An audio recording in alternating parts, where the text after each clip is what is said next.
guys, welcome to my very empty living room as of right now. Your girl has gotten into some DIY house renovations, and I will be finishing this floor tonight. The rest of the stuff that I'm getting is going to be here this afternoon, which is like cleats. Yeah, cleats. I'm doing epoxy on my floor. You'll hear clicky clacky from my dogs, which is going to kind of look like a marble with different colors and stuff. My hair is insane. I'm so sorry. Okay, it's going to have to do. I just got out of the shower. But anyway, I wanted to talk about my February reads, and I figured I would do this now. Sorry about the little echo, but I'm alone in my house for the first time in forever, so I wanted to get this done so I don't look all pretty and all that stuff, because like I said, I'm working on the house and it's chaos. If you see behind the camera, I can't move.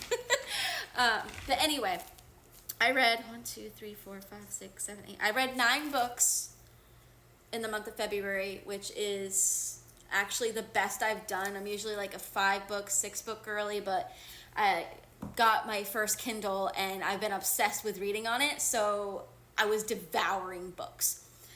The first book that I read of February was actually a physical book that I bought on Book of the Month, which was Butcher and Blackbird. I'm going to have all the books in the corner, rated. Now, I'm not going to go into too much depth about this because this book has already been very popular in this community already, but anyway, 2 serial killers who kill really bad people, like serial killers too, fall in love with each other. That's the main thing that I got out of it. I will say I love this book. I had such a fun time reading it. It was something different that I don't normally read, and it was definitely right up my alley. The next book I read is the author I've been an ARC for since the beginning of when she started writing, and that's Fabric of Our Souls. I did get this book as an ARC, but I never got a chance to read it because life is insane. But I read it in a day and I cried and I felt so many feelings. It's such a book. It's a book about like mental health, what people go through, and how you have to find the right people in order to get through the certain problems. And it was just it was a good book to relate a lot to, but I will say to read your trigger warnings before you go into the book, because there is some dark stuff in it that if you're in one of those, if you're depressed or anything like that, it's not a book to go into. But if it's such a beautiful book, she did an amazing job writing it, and I loved it so much.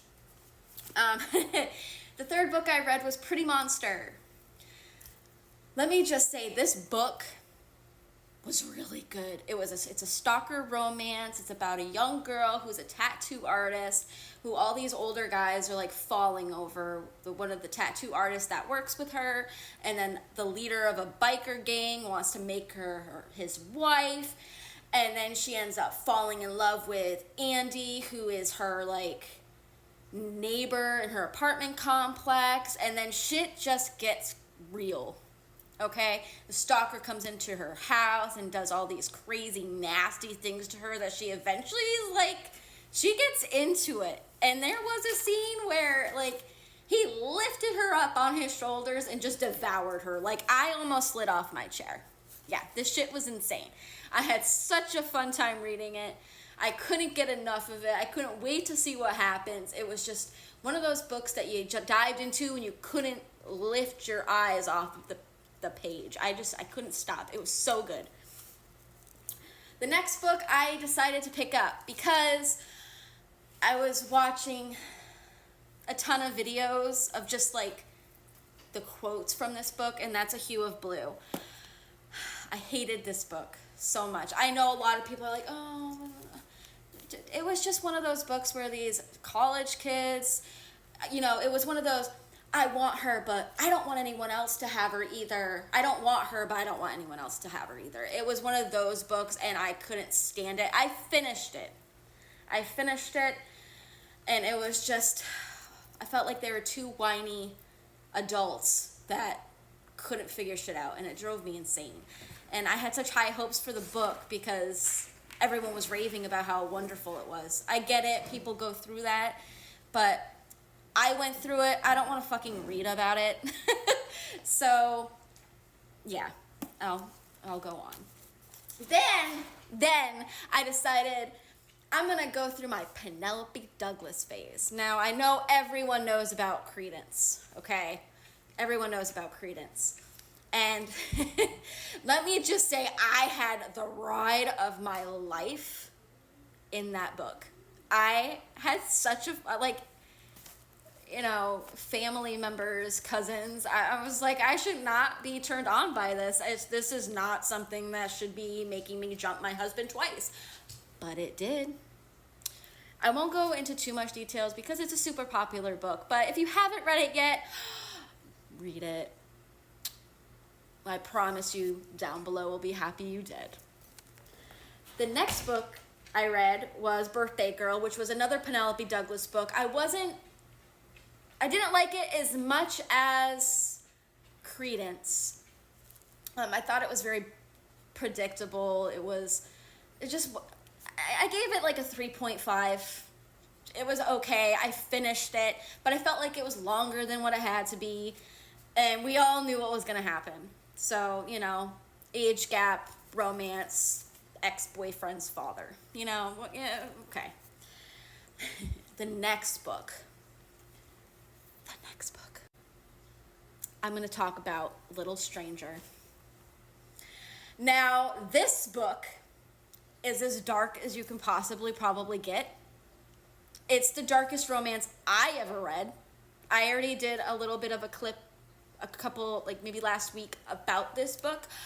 Y'all, like, there was blood play, it's foster siblings doing nasty shit. I was for it. I was on a roller coaster ride, the best roller coaster ride ever. Granted, should I have been turned on by this? Probably not. Should I have been turned on by a screwdriver and spider play? Probably not. But I was. But if you have not read this book, it's a short, it's like 200 pages. Reads kind of like a fan fiction. But man, did I have a blast reading it. And my husband's like, Madison, you need to freaking chill. I'm like, I can't. I should put this down. But I couldn't. If you haven't read that, read that. All right, 2 books left. I'm going to make it quick because I don't have much time left. All right, the next book was Punk 57, another Penelope Douglas book. Did I like this book? Yes. Should I have liked it? Probably not, because it was childish. But I enjoyed it. I won't get too much into it because everyone's read it, probably Penelope Douglas. But I liked it. I thought it was good. I didn't know what was going to happen. It wasn't predictable to me. And we'll leave it at that. The next book I read was Out of Sight. That was my last book of the month. It was a short book just to get me to book 9 for the month. And I couldn't stand it. It was another age gap. Girl's a virgin.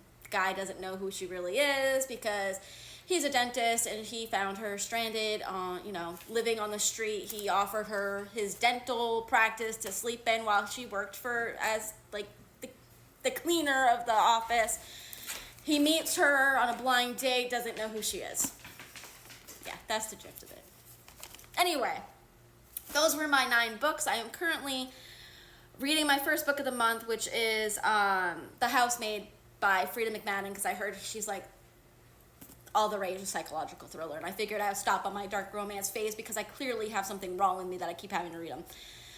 But anyway, I just wanted to let you guys know that's what I read. I'm pretty proud of myself with those ratings, and hopefully I can beat my 9 book thing this month. My goal's 10, so we'll see.